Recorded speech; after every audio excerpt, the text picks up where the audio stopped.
믿음의 온전함, 즉 신앙의 성숙으로 가는 길에는 걸림돌인 시험이 온다. 내 삶에 시련이 오고 어려움이 찾아올 때에 그것을 인내로 우리의 믿음이 성숙하는 기회로 삼는 인생을 살아가기를 함께 말씀을 통하여 나누었습니다.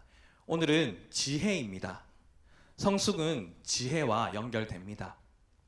어떤 인생이 잘 사는 인생이냐라고 우리가 질문을 누군가가 한다면 우리는 쉽게 이런 인생이 참 잘 사는 인생입니다 라고 어떤 이야기들을 나눌 수 있겠죠. 그 중에 하나가 아마 지혜롭게 살아가는 인생이 참 잘 사는 인생입니다 라고 쉽게 답을 할 수 있을 겁니다. 그런데 이 말을 우리가 신앙인으로서 한번 바꿔서 한번 표현해 봤으면 좋겠습니다. 우리가 바꿔서 표현한다면 이렇게 표현할 수 있겠죠. 지혜롭게 살아가는 인생은 믿음으로 살아가는 인생이다. 믿음의 삶을 다르게 표현한다면 아마 지혜로운 삶일 것입니다. 그래서 우리의 믿음이 자꾸 자라나게 되면 지혜로운 삶을 살아갈 수 있게 되는 것이죠. 너무나도 잘 아시다시피 삶을 살다 보면 다양하고 그리고 복잡하고 어려운 문제를 만날 때가 참 많이 있습니다. 그럴 때는 우리는 어떻게 합니까? 참 답이 없다 라고 이야기를 하죠. 인생을 살아가는데 답이 오지 않을 때가 생각보다 참 많이 있죠. 학교에서는 공부를 꽤나 잘하였던 것처럼 보이는데 막상 삶의 현실 가운데서는 답을 전혀 풀 수 없는 문제들이 우리 삶 가운데 직면하기 때문입니다. 왜 그렇습니까? 그것은 지식의 문제가 아니라 지혜의 문제이기 때문입니다. 우리가 돈에 많은 관심을 가지고 있고 또 필요도 합니다. 그래서 많은 지식들을 활용하여서 돈을 참 많이 벌기도 하죠. 그런데 그 돈을 버는 것만큼 이 돈을 어떻게 쓰느냐가 참 중요합니다. 돈을 벌었는데 망가지는 인생들이 참 많이 있죠. 이것은 무엇입니까? 지혜가 없었기 때문에 생기는 경우일 겁니다. 그래서 지혜라는 것이 온전한 삶을 살아가게 하는 법을 우리는 배우게 합니다. 그래서 인생에서 어려운 고난을 당할 때에 지식은 별로 도움이 되지 않는 경우가 참 많이 있습니다. 삶이 힘들어지면 판단력이 현저히 떨어지게 되고 혼란한 와중에 빠지게 됩니다. 그래서 무엇을 먼저 해야 될지, 어떤 것을 해야 할지 알 수 없게 되죠. 그래서 사람들은 어려움 속에서 좋은 행동을 하면 참 다행이겠지만 좋지 않은 행동을 하게 되고 그러므로 말미암아 삶은 더 꼬이게 되며 악순환이 반복되는 경우를 허다하게 많이 보게 됩니다. 그래서 성숙하고 형통한 사람으로 살아가려면 우리 삶 가운데 반드시 지혜로움이 필요한 겁니다. 그러면 우리는 질문할 수 있겠죠. 이 지혜로움은 어떻게 얻을 수 있을까요? 우리가 살아가는 동양권 문화에서는 이렇게 답을 합니다. 수행이라는 것을 많이 강조하고 수행하면 얻을 수 있습니다. 또 사상을 통하여서 지혜를 얻을 수 있습니다. 또 경험이 곧 지혜라는 사람의 모토를 가진 사람이라고 한다면 무조건 부딪혀 보는 거야 라고 하면서 경험만을 강조하면서 경험을 다 해봐야지만이 내 삶 가운데에 지혜를 얻을 수 있다라고 그 경험에 올인을 하는 사람들을 참 많이 보게 됩니다. 그러나 그것은 어떠합니까? 어디까지나 완전하지 않는 부분적인 지혜입니다. 어디까지 도달을 합니다. 하지만 그 이상 인간의 한계를 벗어나지 못하죠. 특히 인생의 삶, 죽음의 궁극적인 질문들에 대해서는 전혀 해답을 주지 못하는 겁니다. 결국 무엇입니까? 인간이 가진 지혜는 한계를 가질 수밖에 없다라는 것이죠. 하지만 완전한 지혜를 얻을 수 있는 방법이 분명히 있습니다. 그것은 지혜의 근본이신 하나님을 만나면 얻을 수 있고 해결받을 수 있습니다. 그러니 오늘 함께 말씀을 듣는 이곳에 모인 우리는 다른 곳에서 지혜를 찾는 것이 아닌 지혜의 근본이신 하나님을 찾는 인생으로 지혜로운 인생을 살아가는 복이 사랑하는 성도님들의 삶 가운데 있기를 간절히 소망합니다. 이를 위해서 우리는 먼저 무엇을 해야 될까요? 나의 한계, 인간의 한계를 깨닫고 동시에 하나님의 크심을 인정하는 것이 반드시 필요합니다. 하나님께서는 우리의 생각보다 크신 분이시기 때문에 늘 좋은 것으로 주시며 우리가 상상치 못할 방법으로 그 필요한 것을 공급하여 주시는 분이십니다. 그런데 종종 우리는 주어진 문제 속에서 나의 생각 그리고 나의 한계 속에서만 생각하며 살아갈 때가 참 많이 있습니다. 그 차이를 잘 알 수 있는 것은 말씀 속에서도 쉽게 찾아볼 수 있죠. 부지런한 엄부로 살았던 베드로, 밤이 맞도록 노를 저으며 갈릴리 호수에서 고기를 잡았습니다. 잔뼈가 굵어서 그 호수의 그 대부분을 잘 알고 있었던 베드로는 밤이 맞도록 그물을 던지고 또 던져보았지만 단 한 마리의 물고기도 잡지 못했던 날이 있었습니다. 그때에 예수님이 베드로의 배에 오르시고 육지에서 좀 떨어지게 하시고는 그때에 배에서 복음을 전하셨습니다. 그리고 그 수많은 광중들에게 말씀을 전하신 후 예수님이 베드로를 바라보시며 베드로야 고기 잡으러 가자. 그리고 저 깊은 곳으로 가자라고 말씀하셨죠. 베드로는 아마 인간적인 생각으로는 당황했을지도 모릅니다. 왜냐하면 자기가 생각하는 인간적인 포인트에서는 다 잡아보았기 때문이죠. 물고기 잡는 일이라면 제가 누구보다 잘 할 수 있는데, 그러나 주님께서 깊은 곳으로 가자, 그물을 던져 고기를 잡자라고 말씀하셨을 때에 인간의 생각과 주님의 생각이 부딪힌 그 순간 베드로는 자신의 삶의 인간의 지혜를 내려놓고 주님의 말씀의 지혜를 따라 그 그물을 내려놓았습니다. 그리고 주님의 그 지혜를 따라 깊은 곳으로 들어가 그 그물을 내렸었을 때에 어떤 일이 일어났습니까? 고기가 많이 잡혔습니다. 그물이 찢어질 정도로 고기가 올라왔습니다. 인간적인 생각으로는 어리석게 보이나 주님의 말씀, 주님의 지혜로 행하다 보니까 인간으로서는 도저히 안 되는 기적이 일어났던 것이죠. 구약 성경에서도 나아만 장군의 이야기를 잘 압니다. 그런 그도 훌륭한 장군이었지만 나병에 걸려 그의 속은 문드러져 가고 있었습니다. 그러던 전에 이스라엘을 원정 기습했었던 중 붙잡은 한 어린 소녀를 통해 병 나을 지혜를 얻게 되는 계기를 맞이하게 됩니다. 그래서 왕의 소개장을 받아서 많은 선물과 군대를 거느리고 이스라엘의 엘리사가 사는 집까지 찾아가서 엘리사를 찾아가게 되죠. 그런데 맞이하는 것부터 시작해서 낫게 하는 방법까지도 하나 자신이 마음에 드는 것이 없었습니다. 그때 어떻게 합니까? 나아만이 화를 내고 돌아가려 하였습니다. 화를 내고 돌아가려 했지만 만약 낫기 위해서라면 더한 것이라고 했을 텐데 물에 몸을 7번만 씻기만 하면 되는데 못할 것이 무엇이겠습니까? 라고 하는 종들의 이야기를 듣고 인간적으로 생각할 때 그것은 결코 방법이 아니지만 자기 종들의 간청을 듣고 요단강에 씻고 그 나은 바를 입었던 것이 나아만 장군의 이야기 속에서 우리는 확인할 수 있습니다. 하나님의 지혜와 그 순종이 만났었을 때에 병을 고친 바 나음을 입었던 겁니다. 이는 무엇입니까? 오늘날에도 하나님에게, 예수님에게, 그리고 하나님의 뜻과 예수님의 이야기가 주어진 이 말씀 속에 지혜가 있음을 분명하게 깨닫게 하십니다.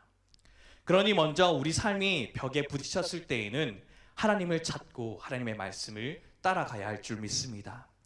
고린도전서 2장 9절에서 10절까지의 말씀인데요.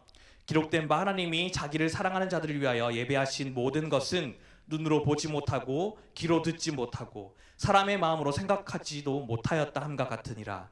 오직 하나님이 성령으로 이것을 우리에게 보이셨으니 성령은 모든 것 곧 하나님의 깊은 것까지도 통달하시느니라 라고 말씀하십니다.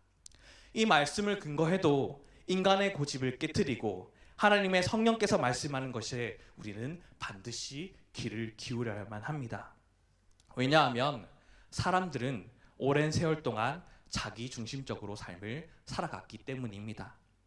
자기 생각에 고착이 되어져서 하나님의 말씀하실 때에 그것을 저항하기 마련이기 때문이죠. 그 결과 하나님의 말씀을 듣고 보고 읽지만 그것이 결코 나의 말씀으로 받지 못하는 결과를 초래하게 됩니다. 그러므로 오늘 우리에게도 이 시간 듣는 귀가 있는 것이 얼마나 복된지를 모릅니다. 우리 하나님께서는 잠언 2장 2절의 말씀처럼 내 길을 지혜에 기울이라 라고 말하며 우리에게 지혜의 유익을 받기를 간절히 원하고 계십니다. 말씀을 잘 듣는 자가 복이 있고 지혜를 얻는 줄 믿습니다. 그러니 지혜를 드리려고 하는 사람이 되기를 간절히 축복합니다. 말씀을 드리려는 하는 자에게는 반드시 하나님께서 깨닫게 되는 은혜와 지혜를 부어주실 줄 믿습니다. 이를 위해 오늘 본문은 지혜에 대한 이야기를 하면서 무엇과 연결하고 있을까요? 바로 기도와 연결하고 있습니다. 우리에게 그렇게 훈련할 것을, 그렇게 행동하며 살 것을 말이죠. 야고보서 1장 5절의 말씀을 함께 읽어보도록 하겠습니다. 시작.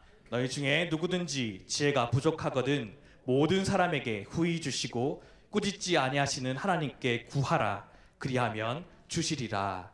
아멘. 지혜를 얻기 원한다면 뭐 어떻게 하라고 말씀하십니까? 구하라라고 말씀하십니다. 지혜를 구하면 하나님께서 주시겠다 말씀하십니다. 왜 지혜를 구해야만 할까요? 왜냐하면 지혜는 인간의 노력으로 얻을 수 있는 것이 결코 아니기 때문입니다. 이것은 하나님이 주시는 선물입니다. 그런데 그냥 주시는 것이 아니라 구하는 자에게 주시겠다라고 말씀하십니다. 그러니 사랑하는 성도 여러분, 어느 때든지 하나님께 구하십시오. 하나님은 어떤 분이십니까? 모든 사람에게 후히 주시고 꾸짖지 아니하시는 분이십니다. 하나님은 인색한 분이 아니시며 넉넉하신 분이십니다. 그래서 에베소서 3장 20절 말씀에서도 우리 가운데 역사하시는 능력대로 우리가 구하거나 생각하는 모든 것에 더 넘치도록 능히 하실리라고 하나님을 표현하는 것처럼 오늘 말씀 속에 나타나신 하나님도 동일하게 이야기하고 있습니다. 우리가 구하는 만큼만 주시는 것이 아니라 우리가 구하지 않는 것도 넘치게 부어주시는 분이 바로 우리 하나님이라는 사실을 말이죠. 또 하나님은 꾸짖지 아니하십니다. 우리가 아무리 지혜를 구하고 또 구해도 꾸짖지 아니하시는 분이십니다. 너 그때 이거 또 구해놓고 왜 또 구해? 라고 결코 말씀하시는 분이 아니시죠.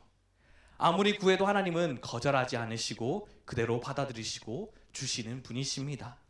우리가 실수를 반복한다 해도 다 용서하시고 기회를 주시는 분이 바로 우리 하나님이십니다. 그러니 오늘도 주님 앞에 나서는 것을 주저하시는 분이 계십니까? 주님 앞에 서는 것을 주저하거나 두려워하시는 분이 계시다면 그러지 마십시오. 70번씩 7번이라도 용서하라는 말씀 가운데서는 우리에게 말씀하시기 이전에 이미 하나님께서는 스스로의 용서에는 결코 셈이 없다라고 말씀하시기 때문에 후히 주시고 꾸짖지 아니하시는 하나님, 우리를 돕기 위해 항상 준비하신 하나님, 그 하나님과 늘 친밀하며 그분께 구하는 지혜가 우리 가운데 있기를 간절히 하나님께서는 이 시간 원하고 계십니다. 확실한 이런 하나님의 마음을 느낄 수 있는 것은 이거 아들을 내어주기까지 우리를 사랑하신 분이 바로 우리 하나님이기 때문입니다. 로마서 8장 32절 말씀에 자기 아들을 아끼지 아니하시고 우리 모든 사람에 의하여 내주시니가 어찌 그의 아들과 함께 모든 것을 우리에게 주시지 아니하겠느냐라고 분명하게 말씀은 기록하고 있습니다. 그래서 하나님은 우리가 구하면 주신다라는 기도의 가장 핵심적이면서 하나님이 주신 선물을 우리는 마음껏 누려야만 합니다. 지혜를 구하는 성숙함으로 나아가는 것이 바로 이것인 줄 믿습니다. 그런데 하나님은 후히 주시고 풍성히 주시는 분이신데 우리가 해야 할 것이 하나가 있습니다. 오늘 본문 6절 말씀 가운데에 오직 믿음으로 구하고 조금 더 의심하지 말라. 의심하는 자는 마치 바람에 밀려 요동하는 바다 물결 같으니 라고 말씀하십니다. 이는 무엇입니까? 믿음으로 구하라. 믿음으로 구하지 않으면 얻은 줄로 생각하지 말라라고 분명하게 말씀하십니다. 이것이 기도의 정석이 있다라면 정석이며 이것이 기도의 원리일 겁니다. 왔다 갔다 하지 말고 의심하지 말고 믿음으로 구하면 주신다. 야고보는 의심하는 것에 대해서 굉장하게 강하게 말하고 있습니다. 불안정한 삶으로 이 의심으로 말미암아 항상 흔들리는 삶을 살아가기 때문이죠. 이런 사람은 야고보는 어떻게 표현합니까? 두 마음을 가진 자라고 표현하고 있습니다. 이것은 단순히 의심하고 있다라는 것을 말하는 것이 아니라 그 속에, 그 중심 가운데에 우리는 하나님을 온전하게 신뢰하지 못하고 다른 어떤 하나를 다리를 걸치고 있다라는 것을 분명하게 말하고 있는 것이죠. 결국 두 마음을 품었다는 것은 어떠합니까? 하나님을 향하고 있지 않는 그 나의 모습을 지적하고 있는 말씀인 겁니다. 그러니 구하되 믿음으로 구하는 은혜가 사랑하는 성도님들의 삶 가운데 있기를 간절히 소망합니다. 그리고 지혜가 필요하지 않은 순간이 없는 것처럼 항상 순간순간 하나님의 지혜를 구하며 살아가는 주님의 자녀들이 될 수 있기를 간절히 소망합니다. 왜냐하면 지혜라는 것이 때와 연관이 있기 때문이죠. 때에 맞게 하는 것이 바로 우리는 지혜라고 말하지 않습니까? 그 상황, 그 시간 앞에서 올바른 생각과 올바른 선택을 하는 것이 우리는 지혜라고 말하지 않습니까? 시험 가운데 있다라고 한다면 그때가 바로 하나님 앞에 간구하고 기도하고요 지혜를 구할 때입니다. 우리의 삶 모든 순간 하나님의 역사심을 믿는다라고 한다면, 우리의 삶의 모든 순간이 하나님께서 나를 살게 하신다고 한다면 살아가는 매 순간이 그때가 바로 우리는 하나님 앞에 구하며 나가는 지혜를 얻을 때일 줄로 믿습니다. 성급한 행동과 말은 늘 미련함으로 결론을 지을 때가 많습니다. 그러니 우리는 시험 가운데 있다고 한다면 그때가 하나님의 지혜가 필요한 순간이니 어떤 결정을 내릴 때에, 중요한 일일 때에, 막막할 때에 그때 우리가 해야 할 것은 모든 것을 제쳐두고 하나님께 지혜를 구하는 것입니다. 특별히 자주 실수하고 넘어지는 부분이 나의 삶 가운데 있습니까? 그것을 가지고 하나님 앞에 나아가십시오. 하나님, 특히 이 순간 나의 이 부분, 하나님 지혜를 주셔서 이 부분 다시금 넘어지지 않도록 나의 삶을 주장하여 주십시오. 그 지혜를 주십시오. 그래서 온전한 믿음으로 하나님을 똑바로 보고 싶습니다 라고 고백하는 인생이 사랑하는 우리 성도님들의 삶이 될 수 있기를 간절히 소망합니다. 그때에 기도하면 하나님은 반드시 우리에게 지혜를 주시고 길을 열어주십니다. 어떤 때는 내가 못 들었다고 한다면 하나님의 지혜를 가진 사람을 곁에 붙여주시기도 하시며, 우연한 만남 속에서 만남의 이야기를 통하여 그 지혜를 해결받도록 분명하게 말씀하십니다. 그러므로 어떠합니까? 우리 삶에서 가장 중요한 기도 제목이 하나 있다라고 한다면 그것은 날마다 구해야 할 것이 바로 지혜라는 겁니다. 하나님의 지혜를 받기 위해서 하나님의 말씀을 항상 읽고 묵상하고 기도드리며 성령의 음성을 귀 기울여 보는 것, 그것이 지혜를 구하는 성숙함을 가진 참다운 성도의 신앙생활인 겁니다. 하나님의 말씀과 기도를 저버리고 교회를 왔다 갔다 하면서 기도는 잠깐 엎드려서 하나님 안녕하셨어요, 하나님 안녕히 계세요, 금방 또 올게요 라고 하면서 마치는 기도라고 한다면 우리는 하나님의 지혜를 결코 알기는 어려울 것입니다. 그러므로 주님의 발치에 앉아 성경을 보고 기도하는 시간을 꼭 가지십시오. 머물러 말씀을 보고 듣고 기도하는 성숙한 신앙 가운데에 그 시간 속에 하나님의 지혜가 옴을 믿습니다. 특별히 하나님과의 만남을 하기 위해서는 주의 전으로 발걸음을 하셨다면 이것에 머물며 내가 하고 싶은 말만 하는 것이 아니라 구한 후에 주님의 음성을 듣는 것에 훈련을 하십시오. 그것을 통해 주님과 더욱 친밀해지는 은혜가 성도님들의 삶 가운데 있을 겁니다. 구하는 것에 퍼센트는 없겠지만 꼭 굳이 기도의 퍼센트를 정한다고 한다면 3대 7, 내가 구하는 것이 30%, 하나님의 음성을 듣는 것이 70%. 우리가 구하는 것보다 하나님의 주신 지혜를 얻는 그 음성을 듣는 지혜가 우리 삶 가운데 그 무엇보다도 중요한 줄 믿습니다. 그리고 그 음보다 더 귀한 하나님의 지혜, 그 지혜가 우리의 삶을 승리케 하실 줄 알고 오늘도 말씀을 통해 주신 그 은혜를 놓치지 않고 나의 삶 가운데에 순종하는 믿음의 삶이 이곳에 모인 사랑하는 성도들의 모든 삶이 될 수 있기를 간절히 소망합니다. 다 함께 기도하겠습니다.